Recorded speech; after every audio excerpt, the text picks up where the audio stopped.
তো মিস্টার পারভেজ, আমি তোমাকে গতদিন ব্যাজে পড়াচ্ছিলাম, তো তোমার বাবা হঠাৎ করে বলল যে তুমি নাকি একটু কম মনোযোগী, যার জন্য তোমাকে এক্সট্রা প্রাইভেট ভাবে এক কথায় বাসার মধ্যে পড়ানো।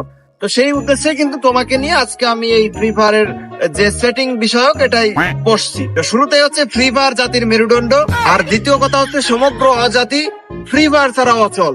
তো গতদিন ব্যাচে তুমি ছিলে কিন্তু হয়তো ওইভাবে বুঝে উঠতে পারোনি, এজন্য আজকে প্রাইভেট ভাবে বাসার উপর তোমাকে সুন্দরভাবে বোঝাবো। এটা মনে করো যে লাইভ কতজন আছে, কিল কতটা করলে, এটা গান, হ্যাঁ। আর এটা মনে করো হচ্ছে যে যখন জাম্প করে ওইটা। স্যার বুঝলাম ও জাম্প করে, কিন্তু ক্লাস শেখা ওর মুসলমানি হয়েছে নাকি ওর বিয়ে?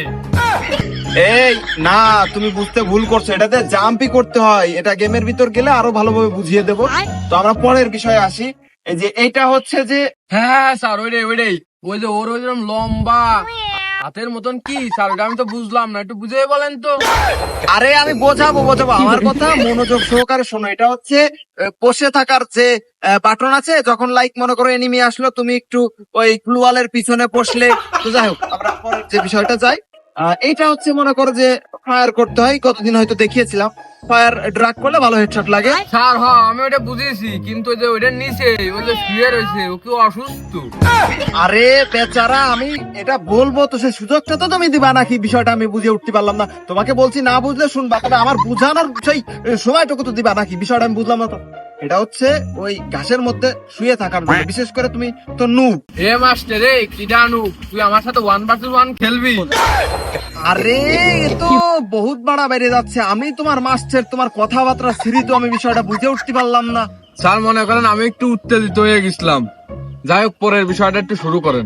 আচ্ছা যাই হোক, এই পাশটা মোটামুটি বুঝতে পারছো। তবে আমরা এখন চলে যাবো এই সাইডটা। এই সাইডটা কিন্তু আহামরি অত কঠিন বিষয় না, বুঝিয়ে দিলে একদম খুব পানির মতো বুঝে যেতে পারবে। হ্যাঁ, তো আমরা এইখান থেকে স্টার্ট করি। তো এটা হচ্ছে মনে করো ওয়াইফাই, কারেন্ট নেই, ও সরাসরি আগেই বলে দিচ্ছে।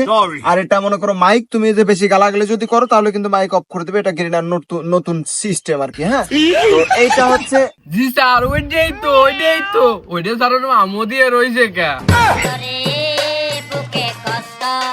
এই দুষ্টমি গুলো আমি কিন্তু পছন্দ করি না। গতদিনের জন্য কিন্তু তোমাদেরকে বাস দিয়ে দাবড় দিয়েছিলাম। তবে এটা মনে করো যে আজে বাজে কিছু না, এটা দৌড় দিচ্ছে। এটা ওই একই ফায়ার বাটন, এটা গ্লুয়ালের বাটন। না শুনলে বারবার জিজ্ঞাসা করবা সমস্যা কি। আর এটা হচ্ছে যে হ্যাঁ স্যার ওইটাই তো, আবারও করতে শোনেন। ওই যে মহিষী নারী চকলেট আবার মতন সিঙ্গেলি কট খায়, ওই মহিষী নারী। আরে কি বিয়াদব ছেলে, এত প্রশ্ন করলে তো আমি মেনে নেবো না। এত দুষ্টুমি করলে আমি তো মেনে নেবো না। বিষয়টা আমি মেনে নিতে পারবো না, একদমই না। স্যার এই যে আপনি জায়গায় পোল্ট্রি নিয়ে নিলেন, আপনি তো বারবার বলছেন যে না পারলি বারবার আমার কাছে জিজ্ঞাসা করবা। আচ্ছা সেটা বলেছি, তাই বলে এরকম দুষ্টুমি করতে বলিনি। হ্যাঁ, তো যাই হোক, সেটিংটা কিন্তু মোটামুটি তোমাকে বেশ ভালোভাবেই বুঝালাম। তো আমি এই বিষয়ে কিছু প্রশ্ন লিখে দেবো, তুমি বাসা থেকে হোমওয়ার্ক করে আনবে কালকে। হ্যাঁ, আজকের মতো ক্লাসটা বা কোচিংটা এখানেই শেষ। আমি তো ফটিক স্যারের ক্লাসে চলে আসতেছি, তোরা মাল বাসিতে ঢুকো। চলে 1 মিনিট। এই শোনা, এই তোমার মন কোথায়? জি স্যার আমি বুঝতে পারছি স্যার, দেন আপনি দেন, যা দেবেন দেন, আমি কালকে করে নিয়ে আসবো, সমস্যা নাই। দাও তোমার খাতাটা দাও, দেখি দাও। আমি কিছু প্রশ্ন লিখে দিই, কালকে ওই হোমওয়ার্ক করে আসবো। ওকে?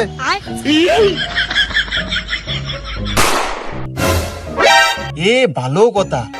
আমার ওই কালকের স্টুডেন্ট যেটা প্রাইভেট বাড়ির পর পড়াচ্ছিলাম, ওদের কিছু হোমওয়ার্ক দিছিলাম, আর সময় তো আইছে প্রাইভেটের সময়। না যাই একটু থুয়ে দে, কালকে দে না আইছে দেখবাম দে। আচ্ছা পারভেজ, আমি আর আজকে বোর্ডে যাচ্ছি না, যেহেতু তোমাকে হোমওয়ার্ক দিয়েছিলাম। তো বের করো দেখি কি লিখে আনলে, কি বৃত্তান্ত দেখি।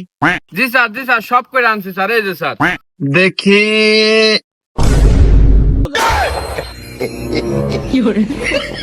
বুঝতে পারতাছি আমার সাথে শয়তানি করতেছে। দাঁড়াও, আমও দেখতেছে। মনি, ওই আমার তো আসলে এমবি নেই, তা তুমি যদি একটু হটস্পট দিতে তাহলে এই ভয়েস দুটো আমি একটু শুনতাম। এই রে স্যার মনে হয় বুঝিয়ে ফেলেছে। স্যার আমার তো বাড়ি ওয়াইফাই। তা তুমি কি আমার সাথে মস্কারা করো? তোমার বাড়ি ওয়াইফাই, আমার কাছে এলে এমবি নেই, তা তোমার এই ভয়েস শুনবো কেমন আমি? হ্যাঁ, তুমি এসব ফাজলামি ছাড়া তো এসবকে কোনো লোকজন আমি কখনো কোথাও দেখিনি। স্যার তাহলে এবার সত্যি কথা শোনেন, কালকে আপনি করাইছেন সেটিং এর ক্লাস, দেশেন বাড়ির কাজ হলো AWM এর জনককে, ফ্রি ফায়ারের জাতির পিতাকে। এই সব কি কোনো কাজ হলো স্যার? এই সবটা কি আমার বাপও তো জানেন? আমার বাপ আজ 64 বছর ধরে ফ্রি ফায়ার খেলে, সেও তো জানে না। না, বিষয়টা আসলে কেমন হয়ে যায়, তবে আমি মূলত তোমার ভালোর জন্যই আসলে এই প্রশ্নগুলো দিয়েছিলাম, তবে আসলে আমি বুঝে উঠতে পারিনি। তো যাই হোক, চলো আমরা আজকে আবার নতুন ক্লাসে যাই। হ্যাঁ।